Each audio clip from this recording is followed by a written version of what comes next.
حضرت عمر بن عاص رضی اللہ تعالیٰ عنہ نے مصر خود فتح کیا تھا، خود فاتح تھے۔ حضرت عمر نے انہیں گورنر مصر بنا دیا۔ ان کا بیٹا ایک عام آدمی کے بیٹے کو کہنے لگا چلو اپنا اپنا گھوڑا دوڑاتے ہیں، بھلا کون جیتتا۔ گھوڑے دوڑے، عام آدمی کا بیٹا جیت گیا۔ گورنر صاحب کے بیٹے نے درہ اٹھایا، درہ اٹھا کر کے اس جیتنے والے غریب آدمی کی کمر پہ درے مارے۔ اس کو جب درے لگے تو بیٹے نے گھر آ کے باپ کو اپنی لہو لہان کمر دکھائی۔ باپ کے دل میں بڑی قدر ہوتی ہے اولاد۔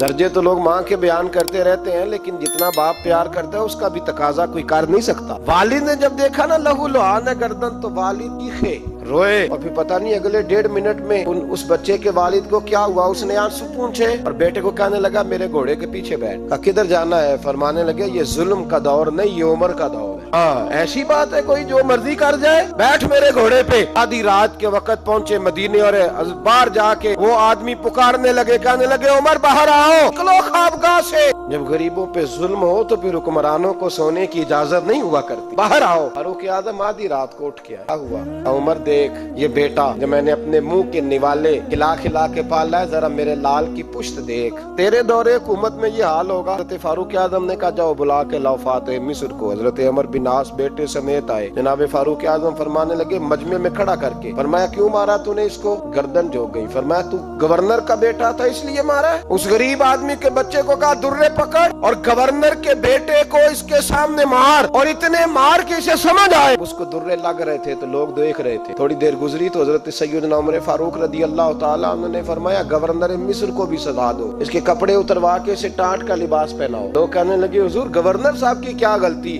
حضرت فاروق اعظم کہنے لگے اس بچے کے دل میں بات ڈالی کس نے کہ تو گورنر کا بیٹا ہے؟ کس نے بات ڈالی کہ تو چودھری کا بیٹا اور باقی کمی ہوتے ہیں؟ کس نے سکھایا اسے؟ وہ طاقتیں بھی ہم کچھ لیں گے جو سکھاتی ہیں کہ فلانا بڑا ہے فلانا چھوٹا ہے۔ فرمایا نہ، جب کوئی رسول اللہ کا کلمہ پڑھ لیتے ہیں وہ برابر ہو جایا کرتے ہیں۔ اس کو کس نے سکھایا؟ کس نے سکھایا اس کو؟ گورنر کو بھی۔ اور پھر حضرت عمر نے تاریخی جملہ کہا، حضرت عمر بن عاص کی طرف دیکھ کے فرمایا جب اللہ نے ان لوگوں کو آزاد پیدا کیا تم نے کیوں غلام بنا لیا؟ جب رب نے آزاد پیدا کیا تم نے کیوں غلام بنایا؟ عزیزو یاد رکھو انصاف کا بول بالا ہوتا ہے، پھر کوئی آدمی ڈرتا ہے، یہاں انصاف نہیں ملتا۔ اور میں آپ خود ایک بات یاد آ گئی، حضرت عمر کا زمانہ تھا، غسان کے بادشاہ نے کلمہ پڑھ لی۔ جو لوگ غریب کہلاتے ہیں نا وہ ذرا میری بات پہ زیادہ توجہ کریں، غریبوں کو سنانے لگا، غریب ذرا توجہ کریں۔ غسان کے بادشاہ نے اسلام قبول کر لیا، اور اسلام قبول کرتے ہی وہ آئے حج کرنے۔ حج کے بعد فارغ ہوئے تو ایک نفلی طواف کر رہا تھا غسان کا بادشاہ شاہ غسان۔ آج تو خانہ کعبہ میں بھی وی آئی پی پروٹوکول ملتا ہے، آج تو مسجد نبی میں بھی وی آئی پی پروٹوکول ہوتا ہے۔ ہاں آگے بھی دیکھتے صحیح تو کھڑا کہاں؟ یہاں بھی پولیس والوں نے بازو پکڑے، سوچو تو صحیح یہ حال کر دیا تم نے مذہب کا۔ طواف کعبہ ہو رہا، اور غسان کے بادشاہ نے جبہ پہنا ہوا ہے باریک اور لمبا، وہ طواف کعبہ کر رہا تھا تو ایک غریب آدمی کا پیر اس کے جبے پہ آ گیا۔ جب پیر آیا تو اس نے پلٹ کے غریب کے منہ پہ تھپڑ مارا۔ جب تھپڑ مارا تو اس غریب نے سیدنا فاروق اعظم کی عدالت میں مقدمہ کر دیا، کہا بادشاہ نے تھپڑ مارا ہے۔ حضرت عمر فاروق رضی اللہ تعالیٰ عنہ نے بادشاہ کو بلایا، فرمایا تو نے اس غریب کو مارا ہے؟ کہا جناب اس نے پیر رکھا تھا۔ تو فرمایا پیر رکھا تھا تو کیا ہو گیا؟ تو نے کیوں لمبا جبہ پہنا تھا؟ تجھے سمٹ کے چلنا چاہیے تھا۔ کہا میرے لیے حکم کیا ہے؟ حضرت عمر کہنے لگے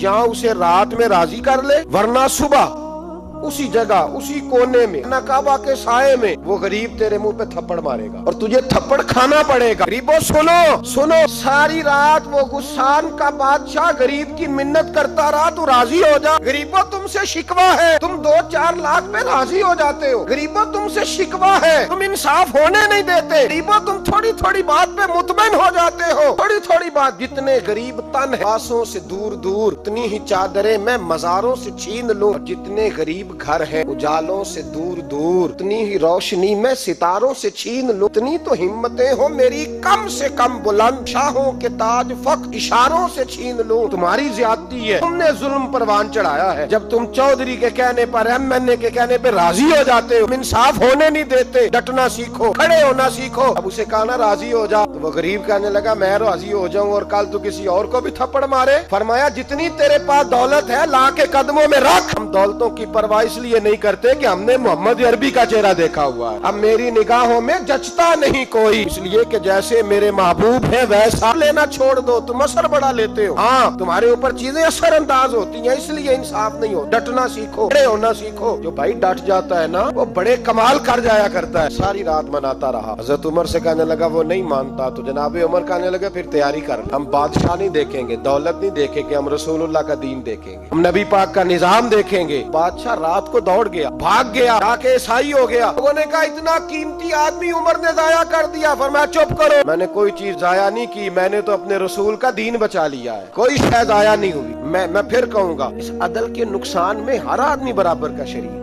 हम अदल होने नहीं देते, हम अदल कायम नहीं करते, हमारा तकाजा ही नहीं कि अदल हो, हम अपने आप को अदल के लिए पेश ही नहीं करते, मिजाज ही नहीं। हजरत अली और मुर्तजा जर्री इंसान थे, वो अली थे जिन पर इंसानियत रश्क करती, और मौला अली वो हस्ती थे कि मेरे मुस्तफा करीम सल्लल्लाहु तआला अलैहि वसल्लम ने फरमाया इसके दीदार को तो फरिश्ते भी आया करते हैं ना। बड़ा आदमी और फिर अमीरुल मोमिनीन खलीफतुल मुस्लिमीन हजरत अली, खुद मौला अली ने हजरत काजी शुरै को काजी बनाया, चीफ जस्टिस बनाया, अपने हाथों से तैनाती की। मौला अली रदी अल्लाह ताला अन्हु की ज़िरा गुम हो गई, देर गुजर गई तो एक यहूदी के पास वो ज़िरा आपको नजर आई। हजरत अली ने डायरेक्ट उससे छीन नहीं लिया, हालांकि अमीरुल मोमिनीन थे। हमारे यहाँ डंडा भी बड़ा चलता है ना, ताकतवर होता है वो तो थाने जाता ही नहीं, कोई जरूरत नहीं, उसने तो बंदे रखे हुए, उसको तो पता है काम कैसे लेना। लेकिन हजरत अली ने आईनी रास्ता इख्तियार किया, कानूनी रास्ता। काजी साहब की अदालत में मुकदमा किया कि फलां यहूदी के पास मेरी ज़िरा है और वो चोरी हो गई थी, गिर गई थी, गुम गई थी, मुझे दिलाई जाए। काजी साहब ने बुला लिया यहूदी को, अमीरुल मोमिनीन भी कटहरे में। काजी साहब कहने लगे उससे कि ज़िरा तेरी है? उसने कहा जी मेरे पास है तो मेरी है। काजी साहब कहने लगे हजरत अली से गवाह आपको देने पड़ेंगे,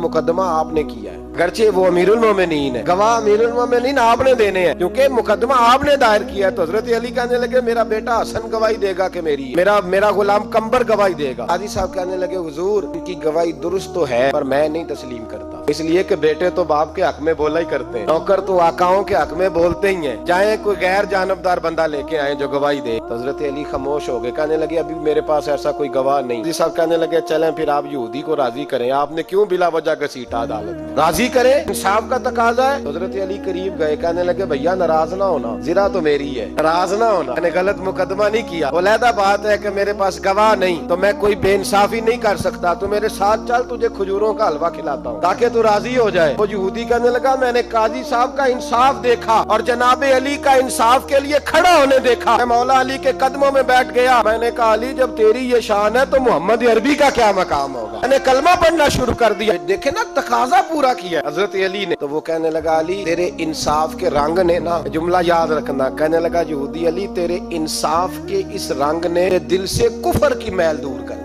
तेरे अदल ने मेरा कुफर तोड़ दिया, कुफर। लेकिन शर्त देखे ना, गरीब आदमी है अबू अय्यूब अंसारी, माड़े बंदे, अब तो पीर और मौलवी भी गुंजाइश नहीं ना देता किसी को बोलने की। तो सियासतदान तो अल्लाह की पनाह, वो तो पता नहीं किस तरह सोते हैं रात को, अल्लाह ही जानता है, पता नहीं किस तरह अपने आप को मुतमईन करके वो जिंदगियां गुजार रहे हैं, खुदा ही बेहतर जानता। हजरत उमर फारूक जैसा दलेर और जर्री आदमी जुमा पढ़ाने मस्जिद में दाखिल हुए, जनाब अबू अय्यूब अंसारी दरवाजे पे खड़े हो गए, कहने लगे उमर तेरे नौकर नहीं, टाइम पे आया कर, बड़ी देर से खड़े हैं। क्यों देर से आया? बड़े जलाली थे ना हजरत उमर, लेकिन वो जलाली उस वक्त थे जब कोई जुल्म करता था, और जात के लिए जलाली नहीं, वक्त पे आया कर, को मुलाजम नहीं तेरे। सैयदना फारूक आज़म मिंबर पे चढ़े और फरमाने लगे अल्लाह अबू अय्यूब अंसारी का भला करे, जब तक इस तरह के लोग मौजूद हैं कोई बादशाह बिगड़ेगा नहीं, अल्लाह इसका भला करे, इसने मेरी तवज्जो सही। और फिर उमर रो पड़े, रो के फरमाने लगे मुसलमानों माफ कर दो, गलती कोई नहीं, मेरे पास कुर्ता एक ही और अब्दुल्ला की माँ ने धो के खुश्क होने को डाल दिया था, गरीब हूँ, कुर्ता दूसरा कोई नहीं, तो वो जरा ना खुश्क होने में दे, आके देख लो अभी भी गीला, मुझे माफ कर दो, मेरी गलती नहीं है। सहाबा